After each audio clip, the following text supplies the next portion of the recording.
إن الحمد لله نحمده ونستعينه ونستغفره ونعوذ بالله من شرور أنفسنا ومن سيئات أعمالنا من يهده الله فلا مضل له ومن يضلل فلا هادي له وأشهد أن لا إله إلا الله وحده لا شريك له وأشهد أن محمدا عبده ورسوله يا أيها الذين آمنوا اتقوا الله حق تقاته ولا تموتن إلا وأنتم مسلمون يا أيها الناس اتقوا ربكم الذي خلقكم من نفس واحدة وخلق منها زوجها وبث منهما رجالا كثيرا ونساء واتقوا الله الذي تساءلون به والأرحام إن الله كان عليكم رقيبا يا أيها الذين آمنوا اتقوا الله وقولوا قولا سديدا يصلح لكم أعمالكم ويغفر لكم ذنوبكم ومن يطع الله ورسوله فقد فاز فوزا عظيما أما بعد فإن خير الحديث كتاب الله وخير الهدي هدي محمد صلى الله عليه وسلم وشر الأمور محدثاتها وكل محدثة بدعة وكل بدعة ضلالة وكل ضلالة في النار فأعوذ بالله السميع العليم من الشيطان الرجيم بسم الله الرحمن الرحيم ومن يقتل مؤمنا متعمدا فجزاؤه جهنم خالدا فيها وغضب الله عليه ولعنه وأعد له عذابا عظيما وقال في موضع آخر وقال رسول الله صلى الله عليه وآله وسلم إن الله لما قضى الخلق كتب عنده فوق عرشه إن رحمتي سبقت غضبي وفي حديث شفاعة إن ربي غضب اليوم لم يغضب مثله قبله ولن يغضب مثله بعده أبدا. معزز و مکرم سامعین حاضرین،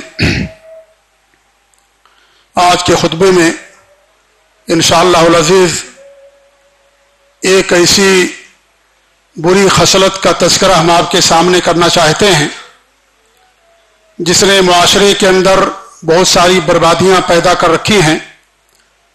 ہرا بھرا گھر اجڑ جاتا ہے، محبتیں نفرتوں میں عداوتوں میں تبدیل ہو جاتی ہیں اور لڑائی اور جھگڑا فتنہ و فساد اس کی وجہ سے جنم لیتا ہے. لیکن قبل اس کے کہ میں اس بری خصلت کا آپ کے سامنے تذکرہ کروں، ایک بات کی طرف توجہ دلا دینا یا تنبیہ کر دینا زیادہ بہتر سمجھتا ہوں، اور وہ بات یہ ہے کہ جب سے یہ اسمارٹ موبائل آیا ہوا ہے، موبائل تو اسمارٹ ہے لیکن اس کے استعمال کرنے والے اسمارٹ نہیں ہوتے ہیں. بسا اوقات ایسا ہوتا ہے کہ انسان اس موبائل کو، جس کا نام تو اسمارٹ موبائل ہے، لیکن استعمال کرتے کرتے انسان ایسی چیزوں کا استعمال کرنا شروع کر دیتا ہے جو انتہائی گندی چیزیں ہوتی ہیں. موبائل کے بہت سارے نقصانات بھی ہیں، فائدے بھی ہیں. آج یہ چیز ہمارے معاشرے کے اندر بہت تیزی کے ساتھ پھیل گئی ہے کہ لوگ مصحف سے قرآن پڑھنا تقریباً چھوڑ دیے ہیں اور موبائل ہی کو نکال کر کے لوگ قرآن پڑھنا شروع کر دیتے ہیں. ہم یہ نہیں کہتے قرآن سے، موبائل سے قرآن پڑھنا درست نہیں ہے یا یہ کہ اجر نہیں ملے گا یا جائز نہیں ہے، لیکن مصحف سے قرآن پڑھنا آپ کے لیے زیادہ بہتر ہے. موبائل سے قرآن اس وقت پڑھیے جب آپ کسی ایسی جگہ پر ہوں جہاں مصحف دستیاب نہ ہو. آپ ٹرین میں ہیں، جہاز میں ہیں، سفر کر رہے ہیں اور آپ کے پاس مصحف نہیں ہے تو آپ اپنے موبائل سے قرآن پڑھ لیجئے، کوئی حرج کی بات نہیں ہے. لیکن ایسی جگہ آپ موجود جہاں قرآن دستیاب ہے، مصحف موجود ہے، تو آپ مصحف سے پڑھیے. یہ مصحف قیامت کے دن سفارش کرے گا. قرآن قیامت سے پہلے یہ سارے حروف اٹھائے جائیں گے. موبائل آپ توڑ دیں، موبائل میں آپ کو قرآن لکھا ہوا نہیں ملے گا. وہ اسکرین پر نظر آتا ہے، آپ نے اسکرین ہٹا دیا، غائب ہو گیا. یہ قرآن قیامت کے دن سفارش کرے گا آپ کے لیے.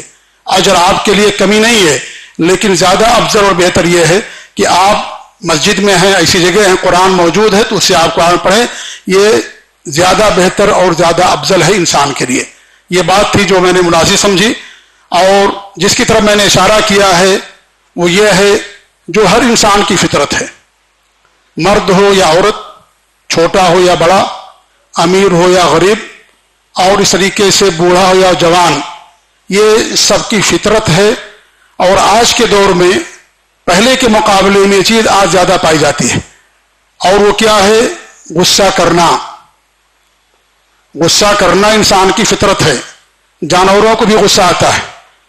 غصہ نہ آنا یہ فضیلت اور کمال نہیں ہے، فضیلت اور کمال یہ ہے کہ غصہ آنے کے بعد اس پر کنٹرول کرنا، یہ فضیلت اور کمال ہے، کیونکہ غصہ انسان کی فطرت ہے۔ اللہ رب العالمین نے قرآن کے اندر بیان فرمایا، جو اہل تقویٰ ہیں جن کے لیے اللہ رب العالمین نے جنت تیار کر رکھی ہے، اور جب تقویٰ کی بات آتی ہے اور متقین کی بات آتی ہے تو یہ بات نوٹ کر لیجئے ہمیشہ کہ تقویٰ کے اندر سب سے پہلی خوبی توحید کا پائے جانا اور شرک سے اجتناب ہے، کیونکہ جنت اللہ رب العالمین نے شرک کرنے والوں پر حرام کر دیا ہے، اور جب جنت میں جائیں گے تو اس کا مطلب یہ کہ ان کے پاس شرک نہیں ہوگا۔ اگر شرک ہے تو انسان متقی نہیں ہو سکتا، کتنی ہی لمبی داڑھی اس کے پاس کیوں نہ ہو، کتنا ہی نمازی کیوں نہ ہو، کتنا ہی خیر کا کام کرنے والا کیوں نہ ہو، مساجد کی تعمیر، مدارس کی تعمیر، بیواؤں کی مدد، دنیا کا ہر خیر کا کام کرتا ہے، لیکن جو سب سے بڑا خیر ہے، بھلائی ہے، توحید خالص اور شرک سے اجتناب، اگر یہ چیز اس کے پاس نہیں ہے تو یہ ساری خوبیاں اللہ تعالیٰ کے ہاں مچھر کے پر کے برابر بھی حیثیت نہیں رکھیں گی۔ تو تقویٰ کے اندر سب سے پہلے توحید خالص اور شرک سے اجتناب آتا ہے۔ تو اللہ رب العالمین نے فرمایا وَسَارِعُوا إِلَىٰ مَغْفِرَةٍ مِّن رَّبِّكُمْ وَجَنَّةٍ عَرْضُهَا السَّمَاوَاتُ وَالْأَرْضُ، اپنے رب کی مغفرت کی طرف دوڑ پڑو اور اس جنت کی طرف جس کی چوڑائی اور لمبائی آسمانوں اور زمین کے برابر ہے، وَأُعِدَّتْ لِلْمُتَّقِينَ، جس جنت کو اللہ رب العالمین متقیوں کے لیے بنایا ہے۔ اس کے بعد اللہ نے کیا فرمایا؟ الَّذِينَ يُنْفِقُونَ فِي السَّرَّاءِ وَالضَّرَّاءِ، جو خوشحالی اور تنگی میں خرچ کرتے ہیں، خوشحالی میں بھی خرچ کرتے ہیں، تنگی میں بھی خرچ کرتے ہیں۔ ہم میں سے اکثر لوگ تنگی کا بہت بہانہ بناتے ہیں، بزنس نہیں چل رہا ہے، بہت مدی ہے، سامان نہیں بک رہا ہے، تنگی ہے، اور اس کے پاس کوئی آدمی جاتا ہے خیر کے لیے انکار کر دیتا ہے۔ اللہ فرماتا ہے خوشحالی اور تنگی دونوں میں، کیونکہ جو انسان میرے بھائی خوشحالی میں خرچ کرے گا اور تنگی میں بھی خرچ کرے گا، کیونکہ مالداری مال کی کثرت کا نام نہیں ہے، مالداری جائیداد کی کثرت کا نام نہیں، مالداری دل کی مالداری ہوتی ہے۔ اگر آپ کا دل مالدار ہے آپ دنیا کے سب سے امیر ہیں، اگرچہ آپ کے پاس مال کبھی کیوں نہ ہو، لیکن اگر آپ کے پاس دل کی مالداری نہیں ہے، پورا ممبرا آپ کے پاس ہو جائے تو بھی آپ فقیر ہی رہیں گے۔ تو مالداری دل کی کثرت سے ہوتی، ایمان اور دل کی مالداری یہ مالداری کہی جاتی ہے۔ تو تنگی میں بھی خرچ کرتے ہیں اور خوشحالی میں بھی خرچ کرتے ہیں۔ وَالْكَاظِمِينَ الْغَيْظَ، اور غصے کو پی جانے والے لوگ ہیں۔ یہ نہیں کہ اللہ رب العالمین غصہ نہیں کرتے، یہ کہا غصے کو پی جانے والے ہیں۔ وَالْعَافِينَ عَنِ النَّاسِ، اور لوگوں کو معاف کر دینے والے۔ غصے کا پی جانا یہ کمال ہے، یہ اصل فضیلت والا عمل ہے۔ غصہ نہ آنا، جسے غصہ نہیں آئے گا وہ بے حس انسان ہوگا یا بے غیرت انسان ہوگا۔ تو غصہ آنا یہ فطرت ہے ہر انسان کی، غصہ پی جانا یہ انسان کے لیے فضل اور انسان کے لیے کمال ہے۔ اگر انسان کے پاس آنکھیں نہ ہو تو غلط چیز نہیں دیکھ سکتا ہے، یہ اس کے لیے کمال نہیں کہ غلط چیز نہیں دیکھتا ہے۔ آپ کے پاس آنکھیں ہیں اس کے باوجود بھی غلط چیزیں نہیں دیکھتے، یہ آپ کے لیے فضیلت اور یہ آپ کے لیے کمال ہے۔ انسان کے پاس شہوت ہے، طاقت ہے، جوانی ہے، برائی سے اپنے آپ کو بچا کر کے رکھتا ہے، شرمگاہ کی حفاظت کرتا ہے، یہ اس کے لیے فضل اور کمال ہے۔ ایک آدمی جس کے پاس نہ شہوت ہو، نہ جوانی ہو، کچھ بھی نہ ہو، وہ اگر کہے کہ اس کے لیے فضل اور کمال کی بات نہیں ہوتی ہے۔ تو اس طریقے سے اللہ فرماتا ہے کہ جو غصے کو پی جانے والے لوگ ہیں، تو غصہ پی جانا یہ بہت بڑا فضل کا کام ہے، بڑی فضیلت والا عمل ہے۔ اور اللہ کے رسول صلی اللہ علیہ وسلم کی حدیث ہے ما من جرأة اعظم اجرا عند اللہ من جرأة غیظ کظمها عبد ابتغاء وجہ اللہ۔ اللہ کے فرماتے ہیں کہ انسان جو بھی گھوٹ پیتا ہے ان سارے گھوٹوں میں سب سے زیادہ اجر والا اللہ کے نزدیک اس گھوٹ کا پینا ہے جو بندہ اللہ کی خوشنودی کے لیے غصے کو پی جاتا ہے، اللہ کی خوشنودی کے لیے۔ یہ نہیں کہ آپ کمزور ہیں تو آپ نے غصہ پی لیا، آپ جس سے معاملہ پڑا بہت دبنگ ہے، آپ بہت کمزور ہیں، آپ کی مجبوری ہے صبر کر لینا، وہ فضیلت ان کے لیے نہیں ہے۔ یہ فضیلت ان لوگوں کے لیے کہ آپ کو اللہ نے اختیار دیا، آپ طاقتور ہیں، چاہے تو آپ انتقام لے سکتے ہیں، چاہے آپ نے غصے کا اس پر اظہار کر سکتے ہیں، لیکن اس کے باوجود بھی آپ نے معاف کر دیا، انتقام نہیں لیا، ایسے لوگوں کے لیے بشارت ہے۔ ایک دوسری حدیث اللہ کے رسول صلی اللہ علیہ وسلم کی آتی ہے جس میں آپ فرماتے کہ من کظم غیظا، جو غصے کو پی جاتا ہے، وہو یستطیع ان ینفذہ، اور وہ طاقت رکھتا ہے کہ اس کو کر بیٹھے، غصہ آیا انتقام لے لے، لیکن وہ نہیں کرتا، طاقت ہونے کے باوجود بھی ایسا نہیں کرتا ہے، تو اللہ کے رسول باتیں ہیں خیرہ اللہ یوم القیامہ، اللہ تعالیٰ اسے قیامت کے اختیار دے گا، ای الحور شاء ما شاء، کہ حوروں میں سے جس کو چاہو تو پہلے منتخب کر لو۔ اللہ قیامت کے دن سے بلائے گا تمام لوگوں کے سامنے اور اسے اختیار دے گا کہ حوروں میں سے جس کو چاہو تو پہلے منتخب کر لو، پسند کر لو۔ تو ان لوگوں کے لیے جو استطاعت کے باوجود بھی انتقام نہیں لیتے اور غصے کو پی جاتے ہیں، معاف کر دیتے ہیں، تو غصہ پی جانا یہ فضل ہے۔ یہ جو بردبار لوگ ہوتے ہیں، حلم والے ہوتے ہیں، ان لوگوں کی صفت اور خوبی ہے غصے کو پی جانا۔ غصہ ہے کیا؟ غصہ ہم میں سے ہر انسان جانتا ہے کہ غصہ کسے کہا جاتا ہے۔ اگر وہ نہیں جانتا ہے تو غصے کا صحیح استعمال اور غصے کی صحیح جگہ نہیں جانتا، ورنہ ہر انسان جانتا کہ غصہ کسے کہا جاتا ہے۔ ہمارے نبی نے غصے کی خود تعریف فرمائی ہے۔ ہمارے نبی فرماتے ہیں غصے کے تعلق سے ان الغضب جمرۃ فی قلب بنی آدم، یہ غصہ کیا ہے؟ انسان کے دل کے اندر یہ خون کے کھولنے کا اور خون کے ابال پانے کا نام غصہ ہوتا ہے۔ اما رأیتم الی حمرۃ عینیہ، کیا تم نہیں دیکھتے جب انسان غصے میں آتا ہے اس کی دونوں آنکھیں سرخ ہو جاتی ہیں، وانتفاخ اوداجہ، اس کی رگیں بھڑک اٹھتی ہیں، فَإِذَا أَحَسَّ مِنْكُمْ، جب تم میں سے کوئی چیز کا احساس کرے یعنی اسے غصہ ہو، فَلْيَلْصِقْ بِالْأَرْضِ، وہ اپنے آپ کو زمین پر لیٹ جائے، کیونکہ زمین کے اندر اللہ رب العالمین مٹی کے اندر سکون رکھا ہے، اطمینان اور راحت رکھا ہے۔ اس لیے انسانوں کی تخلیق اللہ رب العالمین نے کن سے کی ہے؟ مٹی سے کی ہے۔ آگ سے اللہ نے ابلیس کو بنایا، شیطانوں کو بنایا، لیکن انسان کی تخلیق اللہ رب العالمین مٹی سے کی ہے، کیونکہ مٹی کے فائدے زیادہ ہیں، مٹی میں سے انسان کو سکون ملتا ہے۔ تو ہمارے نبی فرماتے ہیں کہ مٹی کے اندر لیٹ جائے، اللہ تعالیٰ اس کے غیظ و غضب کو دور کر دے گا۔ تو غصہ کیا ہے؟ یہ انسان کی فطرت ہے، اور یہ دل کے اندر جو خون ہوتا ہے اس خون کے کھول جانے کا نام، اس کے ابال پانے کا نام غصہ ہوتا ہے۔ علماء نے قرآنی آیات اور احادیث اور ہمارے نبی صلی اللہ علیہ وسلم کے تعامل کو سامنے رکھ کر کے غصے کی دو قسمیں کی ہیں۔ ایک غصہ ہوا ہے جو غصہ مذموم ہوتا ہے، قابل مذمت، جس غصے میں بھلائی نہیں ہوتی، شرعی ہوتا ہے، مذموم ہوتا ہے، اس کی مذمت کی گئی قرآنی آیات کے اندر، حدیثوں کے اندر جس کی مذمت کی گئی ہے، ایک غصہ یہ ہوتا ہے۔ اور یہ غصہ کیا؟ انسان کا اپنے نفس کے لیے، اپنے لیے انتقام لینا، یہ غصے مذموم کہلاتا ہے کہ انسان اپنے لیے انتقام لے، اپنی ذات کے لیے انتقام لے، دین کے لیے نہیں ہو بلکہ اپنی ذات کے لیے، اپنی انا کے لیے اور اپنے نفس کی تسکین کے لیے اگر وہ کسی سے انتقام لیتا ہے، غصہ کرتا ہے، تو یہ شریعت کے اندر حرام ہو، مذموم غصہ کہلاتا ہے۔ ہمارے نبی صلی اللہ علیہ وسلم نے اسی غصے سے ہمیں اور آپ کو منع کیا ہے۔ صحیح بخاری کی حدیث ابو ہریرہ رضی اللہ عنہ فرماتے ہیں کہ ایک صحابی اللہ کے رسول کے پاس تشریف لائے، انہوں نے کہا کہ مجھے وصیت کیجیے، اور سے بھی ہمارے نبی نے فرمایا کہ لا تغضب، غصہ نہ کرو۔ 3 مرتبہ فرمایا انہوں نے کہ مجھے وصیت کیجیے، مجھے وصیت کیجیے۔ ہمارے نبی نے 3 بار فرمایا کہ لا تغضب، تم غصہ مت کرو۔ 3 مرتبہ ہمارے نبی نے فرمایا۔ یہ کون سا غصہ جسے منع کیا ہمارے نبی نے؟ یہ غصہ جو مذموم ہے، جو انسان اپنے نفس کے لیے، اپنی ذات کے لیے کسی سے انتقام لیتا ہے، اس غصے کو ہمارے نبی نے اس سے منع فرمایا۔ یہ غصہ حرام ہوتا ہے۔ اللہ کے رسول کی حدیث ہے کہ انسان، یہ جو غصہ ہے یہ شیطان کی طرف سے ہوتا ہے، اور شیطان کو اللہ رب العالمین نے آگ سے پیدا کیا ہے، اور آگ کو پانی بجھاتا ہے، لہذا اگر کسی کے پاس غصہ آ جائے تو وضو کر لے، کیونکہ وضو کرنے کی وجہ سے انسان کا غصہ ٹھنڈا ہو جاتا ہے۔ اور ایک دوسری حدیث کے اندر آپ فرماتے ہیں کہ یہ شیطان ہمارے اندر ایسی گردش کرتا ہے جیسے خون گردش کرتا ہے۔ یہ جو غصہ ہوتا ہے، مذموم غصہ، یہ شیطان کی طرف سے ہوتا ہے۔ غصہ آنا اور غصہ ہمیشہ کرنا، ہمیشہ ناک بھون چڑھا کر کے رکھنا، یہ بہت سارے لوگوں کی آج پہچان بن گئی ہے۔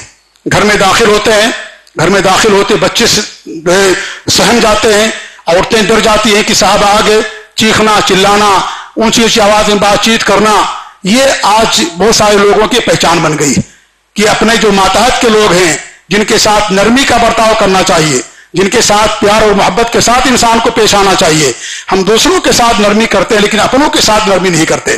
اپنے ہماری نرمی اور شفقت کے غیروں کے مقابلے میں زیادہ حق رکھتے ہیں وہ، لیکن ہماری نرمیاں دوسروں کے سامنے ہوتی ہیں، لیکن اپنے لوگوں کے سامنے ہماری نرمیاں نہیں ہوتی.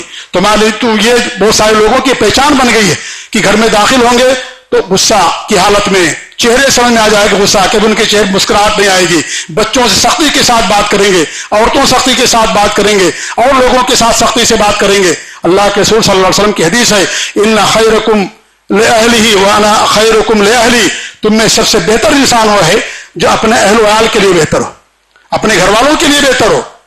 انسان کی شناخت گھر سے ہوتی ہے، اس کے علاقے سے ہوتی ہے، کہ انسان جہاں اٹھتا بیٹھتا ہے، لوگوں کے ساتھ اس کا کیا معاملہ ہے، انسان کی پہچان اسی طریقے سے ہوتی ہے. تو ہمارے نبی فرماتے ہیں کہ اپنے گھر والوں کے لیے سب سے زیادہ بہتر انسان ہو. اس لیے آپ دیکھیں ہمارے نبی صلی اللہ علیہ وسلم اپنے گھر والوں کے ساتھ کس طریقے سے بہتر سلوک کرتے تھے، کتنی نرمی کے ساتھ، پیار اور محبت کے ساتھ آپ ان کے ساتھ پیش آتے تھے. ایسے آدمی جو ہمیشہ غصے میں رہتے ہیں، دفتر جائیں گے، آفس میں جائیں گے، لوگ ان سے دوری بنا کر کے رکھتے ہیں، کوئی ان سے بات نہیں کرنا چاہتا ہے، یہ برے انسانوں میں سے ہوتے ہیں. اللہ کے رسول حدیث ان من شر الناس، برے لوگوں میں سے ایک برا انسان وہ بھی ہے من ترکہ الناس او ادعوا الناس اتقاء لفحشہ، جس آدمی کو لوگ چھوڑ دیں اس کے فحش کلامی کی بنا پر، کہ اگر اس سے بات کریں گے تو وہ غصے میں آ جائے گا، سخت کلامی کرے گا، فحش کلامی کرے گا، اس کی وجہ سے اگر اس کو چھوڑ دیا جا رہا ہے تو ہمارے نبی فرماتے ہیں کہ برے لوگوں میں سے برا انسان یہ بھی ہے. تو کچھ لوگوں کی صفت ہوتی ہے، کچھ لوگ سمجھتے ہیں کہ غصہ کرنا ہی بہادری ہے، بہت بہادر انسان ہے، خان صاحب ہیں بہت بڑے بہادر ہیں، غصہ کریں گے ہمیشہ. یہ غصہ کرنا بہادری نہیں ہے، یہ بہادری وہ ہوتی ہے جو انسان اپنے نفس پر کنٹرول کر لے جائے. اللہ کے رسول صلی اللہ علیہ وسلم کی حدیث لیس الشدید بالسرعہ، وہ بہادر نہیں جو کسی پہلوان کو، کسی انسان کو پچھاڑ دے. انما الشدید من امتلک نفسہ عند الغضب، بہادر انسان وہ ہے جو اپنے نفس پر کنٹرول کر لے غصے کے وقت میں، وہ بہادر انسان ہے. جو غصے کو پچھاڑ دے، اپنے نفس کو پچھاڑ دے، اس پر غالب آ جائے، وہ اصل بہادر انسان ہوتا ہے. کسی کو زمین پر پٹک دینا یا کسی کی پشت کو زمین پر لگا دینا، اس پر غلبہ پا جانا، یہ دنیا کی بہادری تو ہو سکتی ہے، لیکن یہ اصل بہادری نہیں ہے. اصل بہادری انسان اپنے نفس پر قابو کرے، اپنے نفس پر کنٹرول کر لے، یہ اصل بہادری ہوتی ہے. کچھ لوگ مالدار ہوتے ہیں، معاشرے میں ان کا مقام ہوتا ہے، اگر ان کو ان کے مقام مرتبے کے مطابق عزت نہ ملے وہ بھی ناراض ہو جاتے ہیں، غصے میں آ جاتے ہیں، ہمارا اتنا اونچا مقام، ہمارا کوئی بھاؤ نہیں کیا گیا، یا اس طریقے سے آپ لوگ پیش نہیں آئے، انسان غصے میں آ جاتا ہے. مرد یہ سمجھتا ہے کہ اگر اپنی بیوی پر ہم غصہ نہیں کریں گے تو ہماری بات کا اثر نہیں ہوگا بیوی کے اوپر، یا باپ یہ سمجھتا ہے کہ اگر میں سخت لہجے میں اپنے اولاد سے بات نہیں کروں گا تو بچوں پر ہماری بات کا کوئی اثر نہیں ہوگا. میرے بھائیوں ساری باتیں غلط ہیں. یہ اللہ کے رسول صلی اللہ علیہ وسلم کی زندگی آپ دیکھیے کس طریقے سے آپ لوگوں کے ساتھ پیش آتے تھے، اپنے اہل ویال کے ساتھ، گھر والوں کے ساتھ کس طریقے سے آپ پیش آیا کرتے تھے. غصہ آنا وقتی طور پر بچہ آپ کی بات مان سکتا، لیکن اس بچے کے دل میں آپ کی محبت نہیں رہے گی، آپ کا وہ مرتبہ نہیں رہے گا جب آپ بچے کے ساتھ ہمیشہ سختی کے ساتھ پیش آئیں گے. سختی بھی انسان کرتا ہے، لیکن سختی کی جگہ ہوتی ہے، نرمی کی جگہ پر انسان کو نرمی کرنا چاہیے اور سختی کی جگہ پر انسان کو سختی کرنا چاہیے.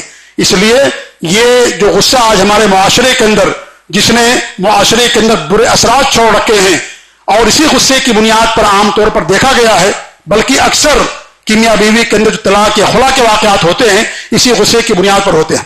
لوگ فون کرتے ہیں ہمارے پاس کہ میں نے غصے میں اپنی بیوی کو طلاق دے دیا، طلاق واقع ہوگی کہ نہیں ہوگی؟ بھائی کوئی بھی اپنی بیوی کو پیار اور محبت سے طلاق نہیں دیتا ہے، طلاق غصے ہی خیال انسان دیتا ہے، وہ طلاق واقع ہو جاتی ہے. صرف ایک صورت ہے کہ انسان اتنا زیادہ غصے میں آ جائے کہ وہ بیٹی اور بیوی کی پہچان ختم ہو جائے اور اس کی عقل ظاہر ہو جائے. ایسی صورت میں اگر اس کے منہ سے طلاق نکلتا ہے تو طلاق واقع نہیں ہوگی. لیکن جب تک انسان کے پاس احساس اور شعور باقی ہے، اس وقت تک انسان اگر اپنی بیوی کو طلاق دیتا ہے غصے کی حالت میں، طلاق واقع ہو جاتی ہے. اس مسئلے میں طلاق نہیں ہوگی جب انسان کی عقل ختم ہو جائے. بیوی ہے میری یا بیٹی ہے، بہن ہے، کون ہے میری ہے، یہ نہ سمجھ پائے انسان، عقل اس کی ختم ہو جائے، زائل ہو جائے. جیسے ایک شرابی ہوتا ہے، ایک نشیڑی ہوتا ہے، اس طریقے سے اگر اس کی حالت ہو گئی ہے، ایسی صورت میں اگر طلاق دے گا طلاق واقع نہیں ہوگی. لیکن اگر اس سے پہلے کی صورت ہے کہ انسان غصہ ہو گیا، سمجھ رہا ہے کہ میں کیا کہہ رہا ہوں، تو اس صورت میں اگر طلاق دیتا ہے انسان کو طلاق واقع ہو جاتی ہے. تو غصہ میرے بھائیوں یہ شریعت کے اندر اسی لیے حرام قرار دیا گیا کیونکہ یہ شیطان کی طرف سے ہوتا ہے. اس کی وجہ سے دوریاں ہوتی ہیں, معاشرے کے اندر جو ہے اختلافات جنم لیتے ہیں اور ہرا بھرا خاندان تباہ و برباد ہو جاتا ہے. طلاق دے دیا, ایک مجلس کے اندر 3 طلاق دے دیا, اور اس طریقے سے مار پیٹ کا معاملہ, اور نہ جانے کتنے کی صورتیں پیدا ہوتی صرف اسی وجہ کی بنیاد پر. اور بہت سارے اس کے اسباب ہیں اور ہو سکتے ہیں, لیکن ایک بڑا سبب یہ ہے کہ انسان غصے میں آ کر کے اپنے نفس پر کنٹرول نہیں کرتا, جس کی بنیاد پر یہ ساری چیزیں واقع ہوتی ہیں. اس لیے غصہ کنٹرول کرنا یہ بہت اہم خوبی ہے, انسان غصے کو کنٹرول کرے. اسی لیے شریعت کے اندر ہمارے لیے اس کی بڑی رہنمائی کی گئی ہے کہ انسان غصے کو کیسے کنٹرول کرے گا. سب سے پہلی بات یہ ہے کہ انسان غصے کو ایک آفت اور مصیبت سمجھے. آج ہمارے بہت سارے بھائی لوگ اسے بہادری سمجھتے ہیں, شجاعت سمجھتے ہیں. وہ کہتے ہیں کہ اگر کوئی آدمی نرمی سے اخلاق سے پیش آتا ہے تو لوگ اس کو بزدل سمجھتے ہیں, لوگ اس کی مجبوری سمجھتے ہیں, اس کا اخلاق نہیں سمجھتے. حالانکہ اس کا اخلاق ہوتا ہے, اس کا اخلاق ہوتا ہے, لیکن اس کے باوجود یہ لوگ اس کو برے القاب سے یاد کرتے ہیں. کہتے ہیں وہ تو بہت کمزور انسان ہے, وہ تو ایسا ہے, وہ تو ویسا ہے. دنیا بھر کے مختلف قسم کے الزامات ایسے آدمی کے اوپر لگائے جاتے ہیں. حالانکہ پیار اور محبت سے پیش آنا یہ ہمارے نبی کی تعلیم ہے. اللہ کے رسول کی حدیث ہے, مہربانی اور نرمی جہاں بھی آتی ہے اس چیز کو خوبصورت بنا دیتی ہے, اور سختی جہاں آتی ہے وہ سختی اس چیز کو بدنما اور بدصورت بنا دیتی ہے. سختی کرنے سے معاملات بگڑ جاتے ہیں. سختی آخری حربہ ہوتا ہے. جیسے علاج کا آخری حربہ کیا ہے کہ انسان اپنے زخم کو داغ لے, جب اس کا علاج نہ ہو داغ لے انسان, آپریشن ڈاکٹر کب کرتا ہے؟ آخری مرحلے میں, جب تک دواؤں سے کام چلتا ہے جب تک ڈاکٹر آپریشن نہیں کرتا ہے. آپریشن کر کے جاتا ہے جب سارے مرحلے ختم ہو جاتے ہیں اور آپریشن کے علاوہ کوئی اور راستہ نہیں رہتا, تب ڈاکٹر آپریشن کرتا ہے. یہی معاملہ غصے کا بھی ہے, یہی معاملہ اور چیز کا بھی ہے. اس لیے غصہ جب نرمی اور ساری چیزیں ختم ہو جائیں کہ آپ نے استعمال کیا اور نرمی کا فائدہ نہیں ہوا, اب اس موقع پر شریعت نے آپ کو اختیار دیا ہے کہ وہاں پر انسان اس کو غصے کو استعمال کر سکتا ہے, سختی کر سکتا ہے. لیکن ہمارے یہاں الٹا ہوتا ہے. ہم تو ایسے ہو گئے ہیں کہ بچہ جب تک چھوٹا ہے تو بہت پیار محبت رہتی ہے. بچہ جیسے جیسے بڑا ہوتا ہے ہمارے دلوں سے پیار ختم ہو جاتا ہے, محبت ختم ہو جاتی ہے. اس کے ساتھ کبھی ہنس کر کے ہم بات نہیں کرتے, پیار سے کبھی بات نہیں کرتے. یہ چیز بچہ دیکھتا ہے. اور آج تو یہ غصہ آنا بہت زیادہ پہلے کے مقابلے میں ہو گیا ہے. پہلے اتنا غصہ لوگوں کو نہیں ہوتا تھا, لیکن آج لوگوں کے دیکھیں, نوجوان جو ہماری نسل ہے اور اس طریقے سے اور لوگ ہیں, دیکھیں بہت زیادہ آج کے زمانے میں لوگوں کو غصہ آتا ہے.